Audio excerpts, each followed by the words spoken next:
In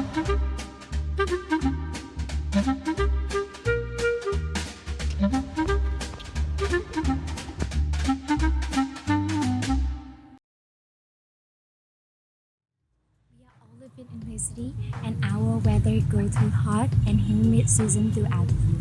However, this place has undergone several serious weather events as the result of climate change recently. Have you ever experienced the event yourself?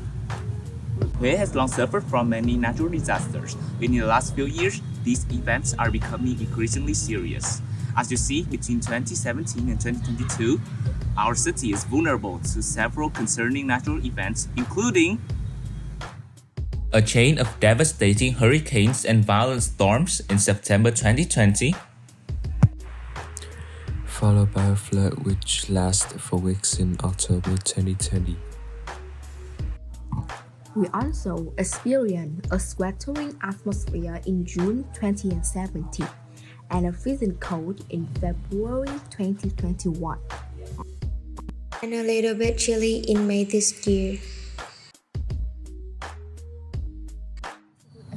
One of the main factors contributing to climate change is our demand for energy, which is fueled mostly from burning fossil fuel and therefore emitting greenhouse gases. With the advancement of technology, the scientists have invented a sustainable way to generate the electricity to our daily life without heavily impacting the environment. While look around us, we have abundant sun, water, and wind. They are renewable and sustainable sources of energy that we can use to power the world without using them all. Okay, and now let's look at some of common ways of capturing these unlimited sources of energy. well, what is solar energy? Solar energy is a self-sufficient source of energy from the sun, which means that it can regenerate itself while we are using it. As you know, solar energy converts sunlight into electricity. Also, it only requires little sunlight and it can work in any climates and weather as long as the sun is shining. You still need to use a lot of space in order to capture and utilize solar energy, right? The more electricity you want to produce, the more the solar panels we will need, and because of that, only desert and occupied spaces are suitable to install such a large array of solar panels. These places are far from densely populated areas where the energy demand is high, and this can cause energy transportation problems. Well, it's also really environmentally friendly too. Conventional energy is often made from burning non-renewable sources, which rely carbon dioxide. Solar energy can be an alternative measure because it is clean, low emission option that can decimate the Earth's carbon footprint. Whoa, hold up, my friend. Solar energy is not that environmentally friendly. The transportation and the installation of solar system have been associated with the emission of greenhouse gases. Is the not produce pollution or emit the greenhouse gases itself, you know?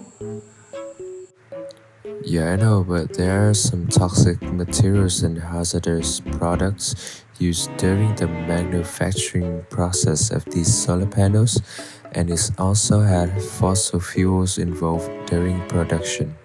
More than that, it's about the cost of purchasing a solar panel system that is fairly high because it includes paying for solar panels that are pretty expensive already, inverters, batteries, wiring, and the installation. But you can still save your money by less relying on the country's power grid or electricity bills. Also, solar panels last about 30 years or longer and have low change of value, so it only need little maintenance and replacements. Oh, and its price is gonna go down soon in the futures as scientists improve the current solar energy technology. Tidal energy is a renewable source of energy, which transforms the energy of changing tide during a day into electricity for hours. Tidal energy takes advantage of changing tide and ocean wave caused by the gravitational force of the moon and turn that into electricity. With a system of turbines, we can capture the enormous energy coming from the tide indefinitely. We already knew that. Just because tidal energy is renewable doesn't mean it is environmentally friendly. As turbines spin, fish and other sea life could swim into the blades, leading to serious injury or death. It's still a big problem for tidal energy.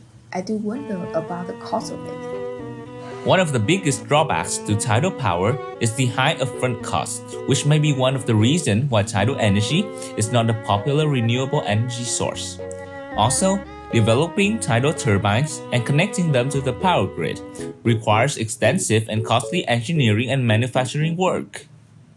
Nah, I think it's worth installing because it's more efficient than wind or solar energy due to the relative density of water. That's right, but for a tidal power plant to be built, the potential installation site must meet very specific requirements. They need to be located on a coastline, and tidal power stations need to be built in places where the difference in heights between high and low tide is significant enough to power turbines. Okay, this can limit where the power station can be installed, making it difficult for tidal power to be implemented widely. But tidal energy is highly predictable. Low tide and high tide cycle are easy to predict and rarely experience unexpected trend. Because of that, we can generate a reliable stream of electricity for you. Hold on, my friend. While tidal power does have predictable power generation, it doesn't have constant power production. We can know exactly where tidal power plants will generate electricity, but that electrical generation might not match up with the energy demand. Although both forms of energy have advantages and disadvantages, it still fulfills a part of our energy demands and also gradually reduce the environmental impacts of conventional energy. Therefore, renewable energy may become a superior way to deal with climate change for years to come. Have you ever heard of hydrogen fuel? Well, it's a potential form of energy that can be used to power cars as well as generate electricity as a replacement for fossil fuels. A great thing about this fuel is that it emits no greenhouse gases, but only water vapor. In fact, by taking advantage of aluminum-gallium reaction with water, the scientists have significantly reduced the cost of hydrogen production, which has fossil fuel involved in the past, also making use of aluminum waste. With this method, do you see the world powered by hydrogen fuel in a not distant future?